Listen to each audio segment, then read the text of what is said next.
Bonsoir à tous et merci de votre fidélité au 19h30 sur RTI2. Au sommaire de l'actualité pour notre rubrique du jour, nous irons dans la ville de Tumodi faire un zoom sur Adama Sawadogo, le génie de l'infographie qui fait des merveilles. Après 10 ans passés à économiser et travailler avec détermination, Adama est aujourd'hui directeur général d'une entreprise d'infographie et de communication. Et puis en RDC, l'AFC M23 et le gouvernement congolais se sont engagés à œuvrer en faveur de la paix après des rencontres à Doha, au Qatar. Merci à vous d'être des nôtres. Nous passons tout de suite à notre rubrique du jour.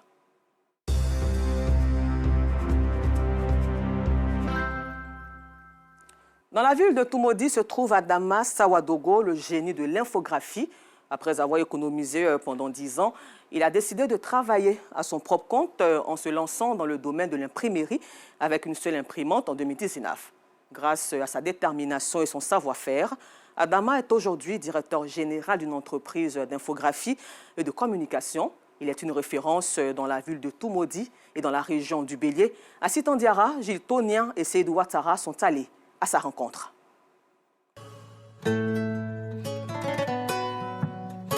Adama Sawadogo habite Tumodi, ville du centre de la Côte d'Ivoire dans la région du Bélier.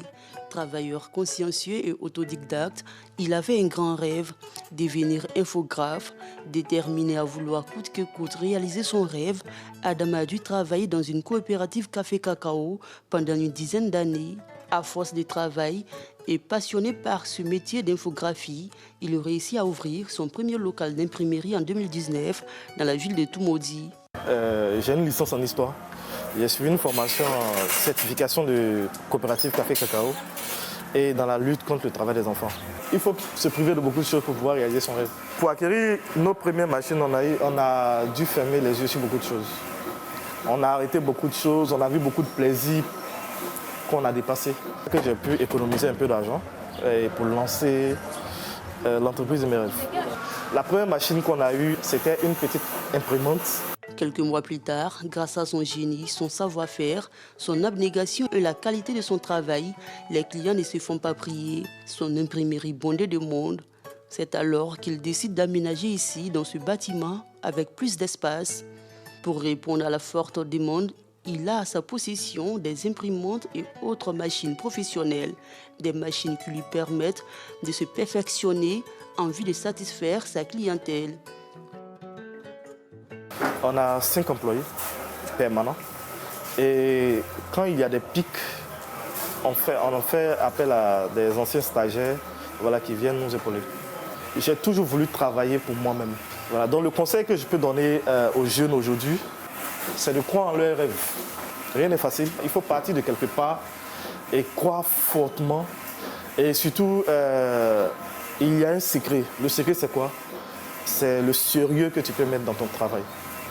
Avec seulement une imprimante à ses débuts qui lui permettait de faire uniquement des copies et des impressions de documents, aujourd'hui, Adama est un génie de la confection d'affichages publicitaires, des t-shirts et des gadgets personnalisés.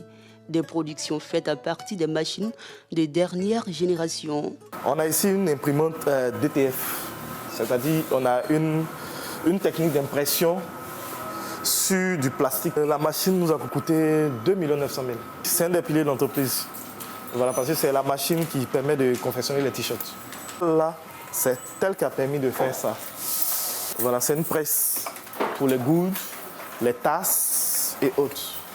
C'est au fur et à mesure qu'on a eu à exécuter des machines, on a eu un peu d'argent, on a acquis ces machines. Chaque machine joue un rôle important dans l'évolution de l'entreprise. Ici, nous, on a une graveuse laser. On l'utilise pour les gravures, pour les médailles, pour les objets personnalisés. Grâce à son ingéniosité, il est aujourd'hui une référence dans le domaine de l'infographie, mais aussi une référence en communication dans la ville de Tumodi et même dans d'autres villes de l'intérieur. J'ai la ferme conviction que je vais vers un but que je m'étais fixé. Et aujourd'hui, par la grâce de Dieu et grâce au travail acharné de l'équipe, on a une place. Nous sommes cités parmi les entrepreneurs de la région. Lors de la visite de la première dame à Dembokro, pour la célébration du 8 mars. Nous avons été sollicités pour proposer un tabouret royal. Et on a été agréablement surpris de voir que la photo là faisait la une de la page de la première dame. C'était plus qu'une joie. Voilà, une fierté. On a même fait la capture pour partager après sur tout le monde, pour montrer qu'à Toumoudi, on peut faire de bonnes choses aussi, qui sont reconnues de façon nationale. Ces clients satisfaits de la qualité du travail ne peuvent s'orienter ailleurs. Ce qui m'a motivé dans un premier temps, c'est la proximité. Parce qu'auparavant, c'était une histoire d'Abidjan. Mais aujourd'hui, on a la possibilité d'avoir le frère à côté qui nous permet d'avoir les travaux qu'on fait à Abidjan, ici, et aussi à moins de coûts. Il m'a même fait des t-shirts que je porte aujourd'hui, ça fait 2 ans, mais la qualité est encore intacte. Aujourd'hui, je suis venu le voir pour un autre projet. Voilà, c'est pour l'église, c'est une grosse commande. Donc c'est avec lui que je travaille régulièrement. Nous faisons l'impression grand format, les t-shirts pour entreprises et particuliers, conseils en communication d'entreprise et on fait aussi tout ce qui est multimédia. Au quotidien, Adam et ses employés peuvent confectionner plus de 1500 t-shirts et affichages publicitaires. La détermination de l'homme vers le succès inspire et motive davantage ses collaborateurs. Il ne manque pas d'éloges à son égard. Avec le patron, ça se passe bien, ça se passe bien. On est tous des jeunes, donc on essaie de se comprendre, on communique beaucoup. Surtout, même quand il n'est pas là, on est toujours sur le WhatsApp, mais on s'appelle toujours, non, ça va. Il est très rigoureux, surtout même quand il faut faire quelque chose dans l'urgence là, vraiment il est vraiment dur. Pour que tout se passe bien. C'est l'infographie que je fais, mais arrivé ici là, j'apprends plus que ce à quoi je m'attendais. En tout cas, ici là, il n'y a que la qualité. Et puis le patron, c'est un bon patron, il est accueillant. Il n'y a pas de discrimination, quoi. C'est une famille ici. Adama travaille en parfaite symbiose avec ses employés et même avec les stagiaires. Chaque fois que l'occasion se présente, il profite de leur donner de petites astuces pour l'avancée du travail et pour le bon fonctionnement de l'entreprise. Pour être c'est simple, parce que quand vous faites comme ça, fragile, quand vous soulevez comme ça, là, vous pouvez retirer les lettres. Donc la meilleure manière de faire, c'est quoi? Dès que vous enlevez, vous entamez, vous glissez comme ça. C'est bon? Prends un t-shirt et puis tu vas essayer, va voir. Vas-y. Voilà, maintenant fais. Voilà. On retire seulement que quand c'est froid. Pétri de talent, Adama ne compte pas s'arrêter à mi-chemin. Dans son esprit, plusieurs autres rêves à réaliser. On ambitionne étendre l'entreprise aux villes environnantes et aussi, pourquoi pas, augmenter notre portefeuille client. Voilà, se faire connaître par plus de personnes. Voilà, ce qui va nous aider à faire un peu plus de marge et acquérir de nouvelles machines. À chaque moment, il y a de nouvelles sorties pour faciliter le travail. Et nous, on s'est donné comme ambition de tout faire pour pouvoir avoir ces machines-là, pour proposer tout ce qu'on peut proposer à l'extérieur, tout ce que les grosses boîtes proposent. Nous, on se donne le pouvoir de pouvoir proposer ça à Toumoudi et à tout le monde autour. On ambitionne ouvrir un bureau annexe à Abidjan. Voilà, mais le siège va rester à Toumoudi.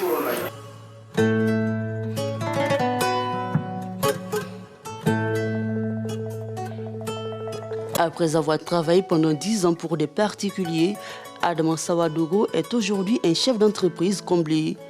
Il est non seulement le soutien de sa famille, mais constitue l'espoir de la jeunesse de Toumoudi. Plein succès à vous, M. Sawadogo Adama.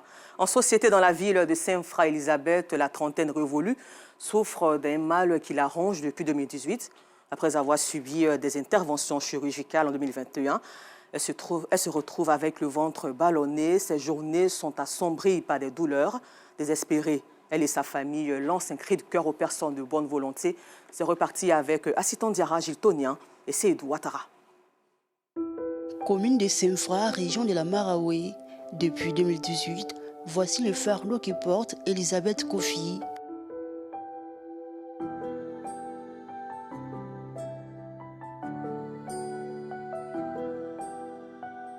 Débutée par un fibrome, elle se retrouve en 2021 avec un tel ventre, ce après 2 interventions chirurgicales. Ayant fait le tour de plusieurs hôpitaux en vain et par manque de moyens financiers, Elisabeth décide de rentrer chez elle avec ce poids qui la ronge. Ces journées, que de douleurs. Des douleurs qu'elle supporte difficilement minute par minute. Visiblement, Elisabeth n'a plus d'espoir. Je suis partie à l'hôpital, on dit c'est fibrome, c'est opération. Ils sont partis, ils ont fait opération à Gaïwa. On dit opération, ils n'ont pas bien fait. Qu'ils ont raté que d'aller au CHU de 13 juillet. En 2022, je suis partie. Ils ont fait deuxième opération. Ils m'ont donné rendez-vous encore, je suis partie. On dit d'aller faire un autre examen encore. En ce moment, il n'est plus l'argent. Et ça, je suis venue. Maintenant, mon ventre a commencé à pousser. Mon ventre a commencé à devenir gros. Je m'ai à l'hôpital, on dit c'est l'eau qui est dans mon ventre, un fibrome. Et on dit un tire là. Un tire là. Quand on finit, ça devient même chaud là. Jusqu'à il n'y a plus rien à la maison ici. Maintenant, on allait faire, on dit scanner, on dit c'est pas fibrome que c'est tumeur. Veuve et mère des 2 enfants, son seul soutien, sa sœur aînée qui l'épaule face à cette douleur, face à ce mal, face à ce combat contre la mort. Mais rien là me fait mal. Je ne peux pas dormir, je ne peux pas marcher, je ne peux pas m'arrêter. C'est ma grande sœur là.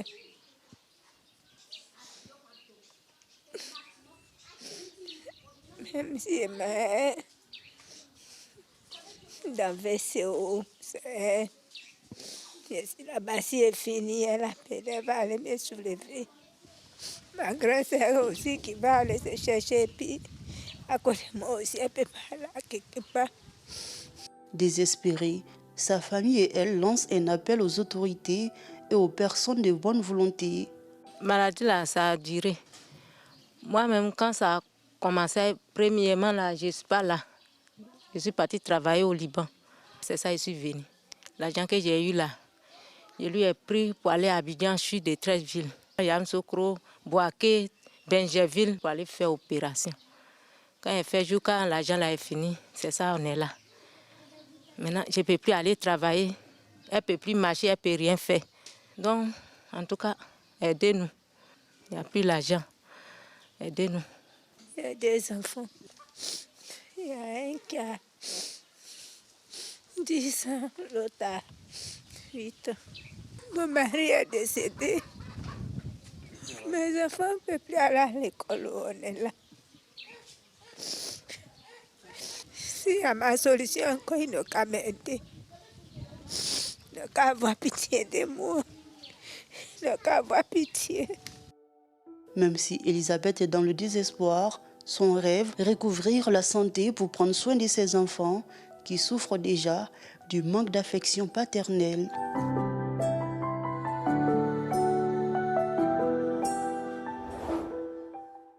Nous espérons juste que les personnes de bonne volonté pourront vraiment réagir pour le bien-être d'Elisabeth.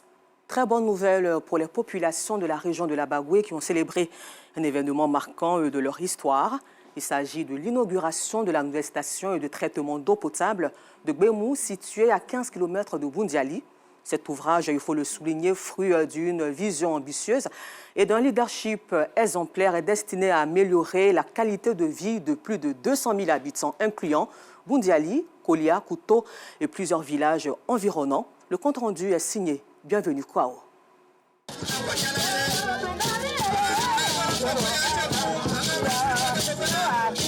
Une bouffée d'oxygène pour les habitants de Boundiali, de Kolia, de Kouto et de bien d'autres villages de la région de l'Abagoué. Et pour cause, l'inauguration d'une nouvelle station de traitement d'eau potable à Gbemou par le ministre de l'Hydraulique, de l'Assainissement et de la Salubrité. Coût du projet, 16 milliards de francs CFA. Ce projet, une vision de développement durable qui témoigne de la volonté du gouvernement à répondre aux besoins pressants de ses citoyens.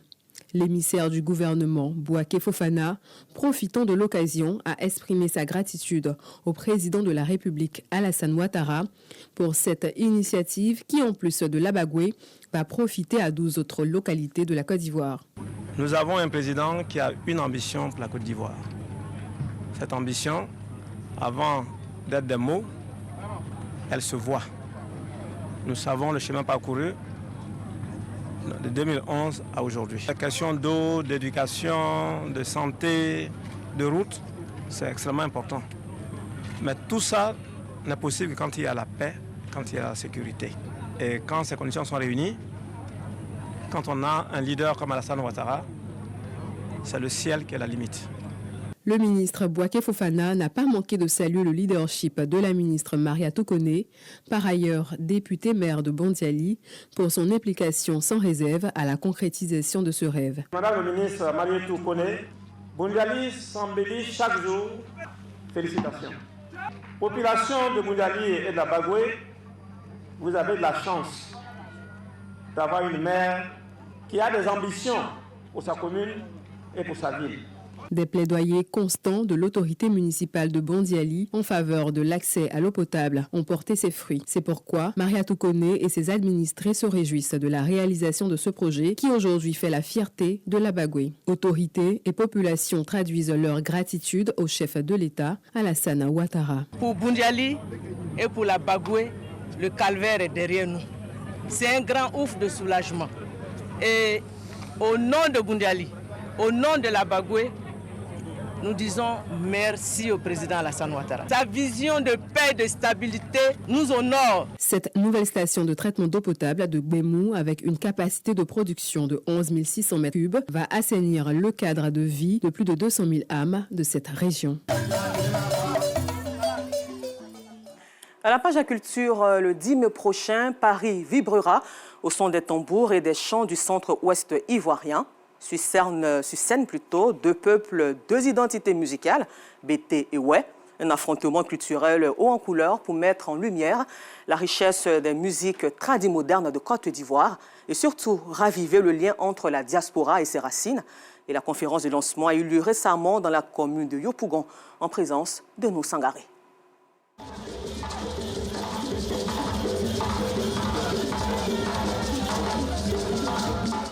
Deux peuples, deux rythmes musicaux s'affrontent le 10 mai prochain à Paris, en France. Un clash musical pour mettre en scène les rythmes du peuple Bété et ceux du peuple Oué. Cet affrontement musical vise à mettre en lumière la richesse et la diversité des musiques traditionnelles modernes de Côte d'Ivoire. Le but, c'est de promouvoir la culture, c'est de promouvoir l'identité culturelle ivoirienne. Nous sommes à la deuxième édition. La première, c'était l'année dernière avec les gourous et les bétés. Et aujourd'hui, c'est avec les ouais et les bétés. On a 7 artistes, on a 4 artistes bétés et 3 artistes ouais. Le 10 mai, c'est à Paris, à Nanterre, voilà, dans la salle Loisirs de Sec à Nanterre. Les rythmes du terroir bété et ouais sont des rythmes musicaux qui ont fortement contribué au rayonnement de la culture ivoirienne. Le pays ouai est le quartier latin du pays bété. Les duels, les confrontations entre ethnies au niveau musical peuvent être source d'enrichissement ou source de ghettoisation. Voilà, donc il faut faire attention, il faut se former, il faut s'informer, il faut faire des échanges avec les autres cultures pour sortir du ghetto et devenir au finish une musique exportable. Ce clash musical s'inscrit dans une série d'événements annuels en France visant à rapprocher la diaspora ivoirienne de ses racines culturelles en mettant en avant les musiques traditionnelles du centre-ouest de la Côte d'Ivoire. Ces rencontres encouragent la préservation et la transmission d'un patrimoine riche et vivant. Nous vous le disions en titre en RDC, la FCM23, le gouvernement congolais se sont engagés à œuvrer en faveur de la paix alors qu'ils discutent à Doha au Qatar. Le Qatar, au centre des échanges entre les rebelles du M23 et Kinshasa, a de son côté appelé les protagonistes à entretenir cet élan de dialogue. Et puis terminons ce temps d'information aux USA où Donald Trump a évoqué la possibilité d'un accord commercial équitable avec la Chine sans que les négociations aient toutefois réellement commencé. Le président américain ne souhaite pas non plus démettre de ses fonctions Jérôme Powell, le patron de la Fed, la réserve fédérale américaine. Encore merci à vous de nous avoir suivis. Vous pouvez revoir ce temps d'information à 23h15. Nouveau temps d'information demain, 12h30, toujours sur RTI2.